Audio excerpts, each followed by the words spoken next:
Lie on the back. Place the arms by the side of you on the floor. Open the legs comfortably apart.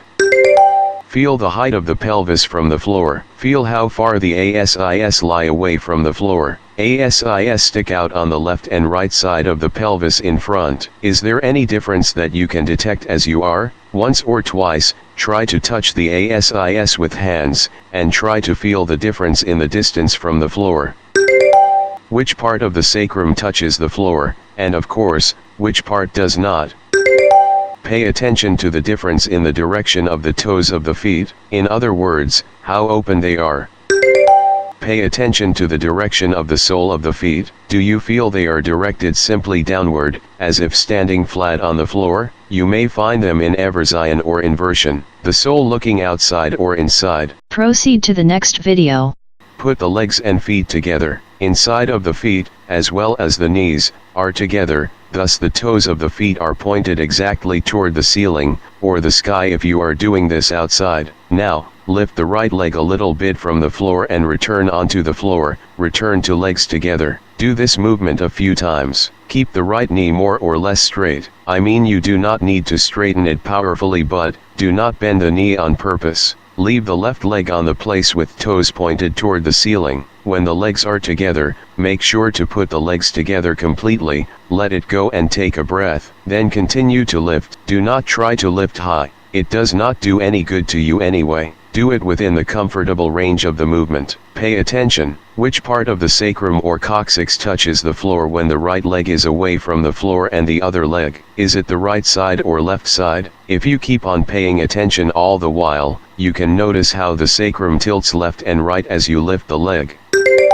Next time when the leg is lifted from the floor, stay there. In this position, try to roll the sacrum left and right many times. Be always aware of the sacrum, how it rolls right and left. It is quite easy to confuse with the movement of the pelvis, and that is okay. However, your intention is clearly the sacrum and the coccyx or the tailbone. Leave it alone and rest.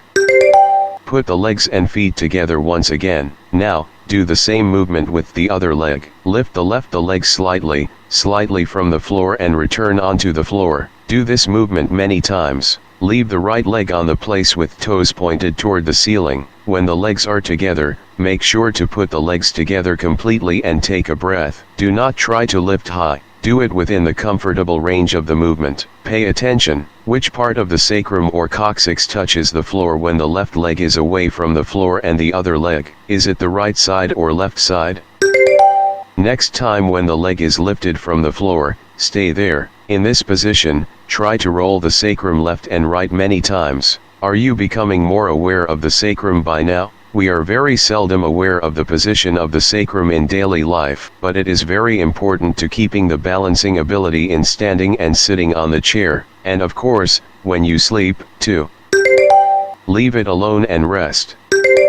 Put the legs and feet together for the last time. Now, do the same movement with both legs at the same time. Lift both legs together from the floor and return onto the floor and take a breath. Then continue to lift. Be aware though, that the sacrum rolls up and down. That is because the center of the mass goes up and down as the legs move. And that is alright. Leave it alone and rest. Once again, lift both legs and keep them in the air. In this position, try to roll the sacrum left and right many times. Pay attention. Keep the legs in the air in the place. Leave it and rest. Try to feel the position of the ASIS. Try to feel the tilting of the sacrum. Proceed to the next video. Roll to the side and come to standing slowly. Stand with the legs together.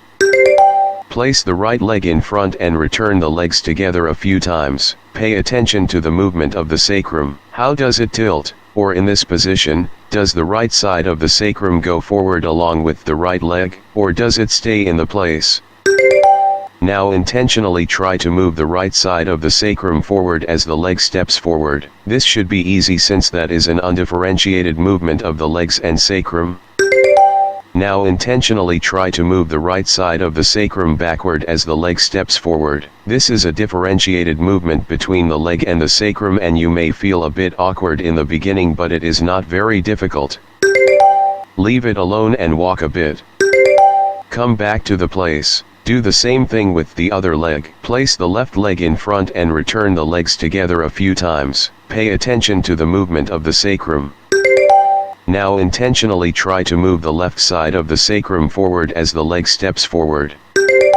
Now intentionally try to move the left side of the sacrum backward as the leg steps forward. You may find how the spine rotates differently when they go together, and when they go in the opposite way. This awareness is of prime importance to control your legs and spine. Leave it alone and walk a bit. This concludes the lesson.